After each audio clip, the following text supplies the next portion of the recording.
السلام عليكم ورحمة الله وبركاته. ازيكم يا حبايبي؟ عاملين ايه؟ يا رب تكونوا بخير وبأحسن صحة وبأحسن حال.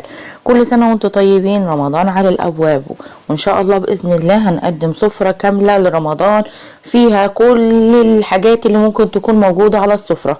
عندنا أول حاجة طواجن اللحمة بالبامية لقناة ميرو للطبخ الصعيدي والأفكار. هتقدم لكم طاجن لحمة بالبامية جميل جدا.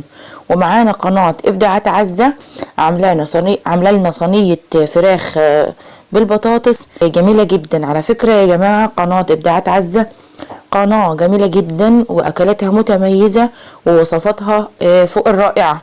اتمنى تشوفوا قناتها. ومعانا قناة ابداعات ندى عاملة السمبوسك. طبعا مفيش سفرة رمضانية بتخلى منه. ومنسناش طبعا الحلو، عاملين كاستر جميل جدا لقناة حياتنا في بيوتنا مع ام حفصة. وطبعا الفراخ المحشية مع قناة سوبر يويو. ومعانا كمان الملوخية الجميلة من قناة يوميات أسرة أسوانية. وطبعا الطبق اللي لا يخلو منه كل سفرة رمضانية سواء عزمة او معزومة او عاملة ببيتك هو المحاشي سيد المائدة.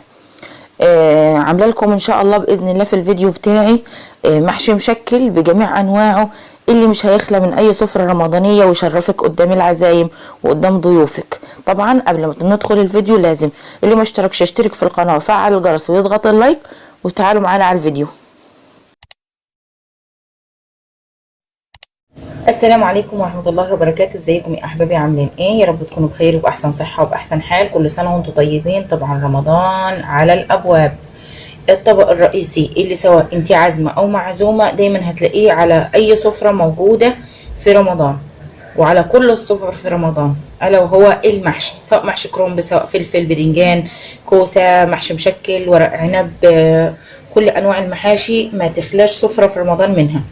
انا ان شاء الله باذن الله هوريكم الطبق اللي بيبقى موجود ومشرف على سفرة رمضان طول شهر رمضان تقريبا.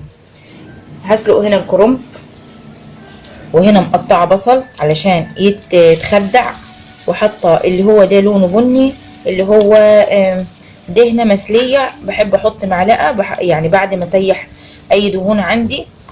بحب احتفظ بالدهون اللي بتبقى راكسه بعد ما اسيح بتبقى راكسه في قعر الحله. بحطها في علبه تلاجة واحتفظ بيها في الفريزر، واخد منها ياما بعمل محاشي بتدي نكهه وطعم رهيبه جدا. وهنا يا حبايبي بعد ما خلصت سليق الكرنب كده بالشكل ده، ما تهرهوش قوي، بالذات الكرنب البلدي ما بيستحملش سخونه الميه. كمان البصله معايا خلاص يعتبر كده استوت، هو اللون اللي محتاجاه. هنزل عليها بالطماطم، هزودها كمان طماطم واسيبها تتسبك. وطبعا عارفين خطوات المحشي ازاي، انا بوريكم بس اللي ممكن يكون متواجد على سفرة رمضان طول شهر رمضان، سواء عزايم، معزومين، عندنا ببيتنا، لينا احنا كسفرتنا، بيبقى متواجد على كل سفرة. وطبعا جبت الخضرة بتاعتي اللي هي شبت وبقدونس، ولو عندك كزبرة خضراء بتديها برضو طعم ونكهة حلوة جدا في المحشي.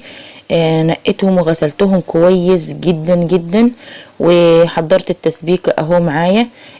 لما تفصل بقى وتغلي وتفصل الزيت بيبقى على وش التسبيكة. هحط لها باذن الله كده بعد ما تتسبك خالص البهارات بتاعت المشكلة والخضرة. وادي الخلطة بتاعتنا يا جماعة، اخر جمال خالص. محضرة معايا انا فلفل، محضرة معايا فلفل احشيه، وطبعا ورق الكرنب، ولو فلفل ولو عندك بدنجان ابيض، بدنجان اسود، ورق عنب بيبقى جميل جدا. الفلفل بعد ما حشت منه البذر بتاعه غسلته كويس قوي ونضفته، وهبدأ بقى احشي المحشي بتاعي. عاملة فلفل وكرنب، والمتوفر عندك بقى اعمليه. انا كان متوفر معايا الفلفل والكرنب.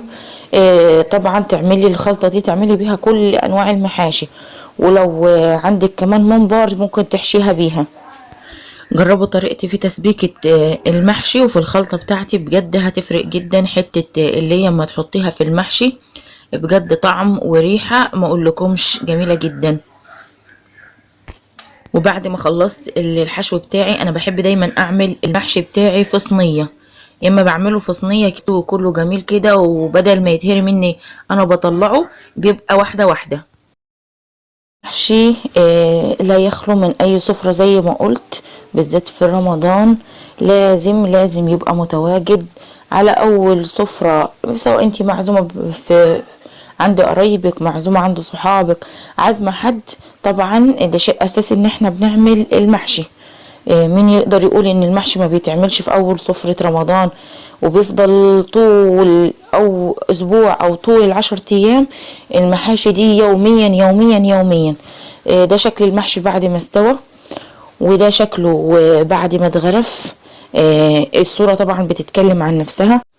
تقدري تحمري الفراخ وتحطيها فوقيها، او اللحمه وتحطيها فوقيها، او ممكن تعملي المحشي في طواجن، ترصي اللحمه من تحت، تكوني طبعا سلقاها 3/4 سليق او 3/4 سوا عموما، وتحطيها في قعر الطاجن وترصي المحشي سواء فلفل، بدنجان، محشي كرنب، محشي ورق عنب، وتعمليها في الطواجن وتقلبيها، يبقى منظرها برضو حلو.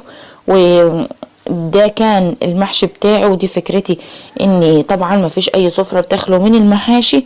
والفيديو بتاعي يا رب يكون خفيف ولطيف عليكم، وطبعا ما تنسوش تشوفوا باقي قنوات الملكات معانا، وتشوفوا الاكلات اللي كمان عاملينها، وكمان في لغز في الفيديو ايه الحاجة اللي ناقصة في السفرة الرمضانية بتاعتنا مش موجودة، واللي تلاحظ بقى تقول لنا في الكومنتات. ولو عجبكم الفيديو وحابين تشوفوا الوصفات او طريقة طبخ كل صنف من الاصناف اللي موجودة في اول الفيديو بتاعة الملكات، هتلاقوهم كلهم في تعليق مثبت اسفل الفيديو. ان شاء الله باذن الله كل الاصناف بتاعتنا تعجبكم، وان شاء الله باذن الله هستعرض عليكم مجموعة من اشكال تقديمات المحاشي اللي حابة تعرف المحاشي بتتقدم ازاي او بتترص على الصواني ازاي.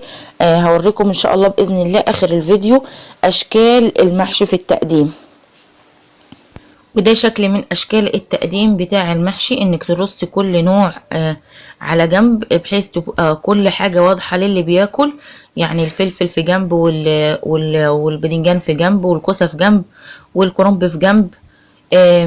او حابة تحطيهم لكل، مثلا لو سفرة كبيرة وبدل ما تحطيها على سيرفيس كبير تحطي لكل فرد الكمية اللي على قده يعني قدامه. ده شكل برضو محشي هو مستوي، لو هتحبي تحطي الصينية او الطاجن زي ما هو على السفرة. ده شكله كمان بعد التسوية. ده محشي كرنب. هقدم لكم طبعا الاشكال اللي انتوا تختاروا منها اللي انتوا عايزينه وتقدموه، لان في ناس الاغلب بتدلق المحشي ده، بتقلب الحله ده قلب كده على الصينيه، بيبقى شكلها مش حلو.